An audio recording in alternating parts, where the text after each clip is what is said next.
नमस्कार दोस्तों, आज मैं आपके लिए इस वीडियो में गणेश जी महाराज की कहानी लेकर आई हूँ। तो प्रेम से बोलिए गणेश जी भगवान की जय हो। एक समय की बात है, एक गांव में एक बुढ़िया माई रहती थी। वह गणेश जी भगवान की परम भक्त थी। बुढ़िया माई के बेटा बहू पोता पोती पूरा भरा पूरा परिवार था। उनका परिवार हंसी खुशी समय बीत रहा था, पर समय का पहिया एक जैसा नहीं रहता। कभी खुशी तो कभी गम सहना ही पड़ता है। ऐसा बुढ़िया माई के भी साथ हुआ। एक दिन बुढ़िया माई का बेटा अपने काम से घर आ रहा था कि रास्ते में वह टकरा गया और उसके सिर पर गहरी चोट लगी। बुढ़िया माई और उसकी बहू दोनों बेटे की देख रेख में लग गई।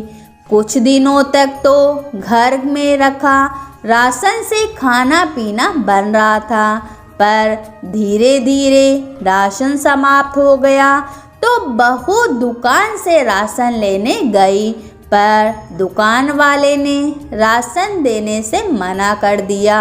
बहू बेचारी घर आकर अपनी सारी बात सास को बताई। सास भी बहुत परेशान हो गई। सास ने कहा, तुम परेशान मत हो बहू, मैं गणेश जी भगवान की भक्त हूँ। गणेश जी भगवान सब सही कर देंगे, उन पे विश्वास रखो, हमारे दुख के दिन भी बीत जाएंगे। सास काम खोजने के लिए बाहर गई, पर उनकी उम्र को देखकर उसे किसी ने भी काम पे नहीं रखा।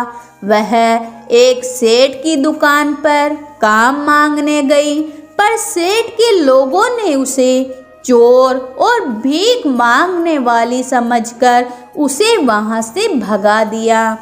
बुढ़िया माई को बहुत दुख हुआ। वह सड़क के एक किनारे जाकर बैठ गई और रोने लगी और गणेश जी महाराज को याद करने लगी कि हे गणेश जी महाराज, मेरे साथ ऐसा क्यों हो रहा है? कृपा करके आप हमारी रक्षा करो। तभी उन्होंने देखा कि बगल वाले ब्रिज पर एक सेठानी किसी से बातें कर रही है और कह रही है कि कल गणेश उत्सव है। मैं चाहती हूँ कि गणेश जी की स्थापना करूँ और घर का बना मोदक ही गणेश जी महाराज को अर्पित करूँ, पर मुझे तो मोदक बनाना ही नहीं आता है, नहीं कोई मोदक बनाने वाला मिलता है।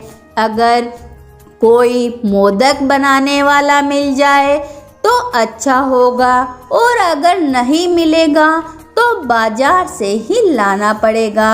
यह सब बातें बुढ़िया माई सुन रही थी। बुढ़िया माई उस सेठानी के पास जाकर कहती है कि बेटी, तुम बुरा नहीं मानो तो मैं तुम्हें एक बात कहूँ, मुझे बहुत अच्छे मोदक बनाने आते हैं। अगर तुम चाहो तो मैं तुम्हारे घर आकर और तुम्हें मोदक बनाकर दे सकती हूँ। तुम उन्हें चक्कर बताना कि वे कैसे बने हैं। मैं काम की तलाश में खोज रही हूँ, मेरे घर में परेशानियाँ चल रही है। तब सेठानी बहुत अच्छी थी। सेठानी ने कहा कि बुढ़िया माई, कोई बात नहीं, ऐसा करो कि तुम मेरे साथ चलो और मुझे मोदक बनाना सिखाओ। अगर मोदक हमें स्वादिष्ट लगे तो 12 दिनों तक मोदक आप ही बनाना। बुढ़िया माई खुश हो गई और सेठानी के साथ उनके घर चली गई। खूब स्वादिष्ट मोदक बनाए। सब ने कहा कि बुढ़िया माई, तुम्हारे हाथों में तो जादू है, तुम कल से मोदक बनाने आ जाना। थोड़ा सा मोदक अपने लिए भी ले जाओ और कुछ पैसे भी ले जाओ। बुढ़िया माई बहुत खुश हुई। वहाँ से वह बाजार गई, कुछ राशन और खाने पीने की वस्तुएं ली और एक छोटी सी गणेश जी महाराज की मूर्ति भी ली और घर आकर अपने बेटे बहू को सारी बात बताई और बड़े धूमधाम से अपनी श्रद्धा भावना के साथ बुढ़िया माई और उसके परिवार ने गणेश जी महाराज की स्थापना करी, मोदक का भोग लगाया और हर रोज सेठानी के घर मोदक बनाने जाने लगी। बुढ़िया माई सुबह नहा धोकर चली जाती, सेठानी थोड़ा सा मोदक बुढ़िया माई को भी दे देती। बुढ़िया माई गणेश जी भगवान को मोदक का भोग लगाती और बैठकर जय गणेश जी का कीर्तन करती।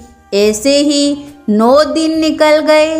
एक दिन गणेश जी महाराज बुढ़िया माई की भक्ति से प्रसन्न हुए और एक बालक का रूप लेकर बुढ़िया माई के घर आ गए और मोदक खाने के लिए कहने लगे। बुढ़िया माई प्रेम से उस बालक को घर के अंदर लाई और सेठानी के घर से जो मोदक लेकर आई थी वो भोग लगाया। वह मोदक उस बालक को खाने के लिए दे दिया। बालक मोदक खाकर बहुत खुश होकर चला गया। तभी चमत्कार हुआ, बुढ़िया माई का घर अन्न धन सोना चांदी से भर गया।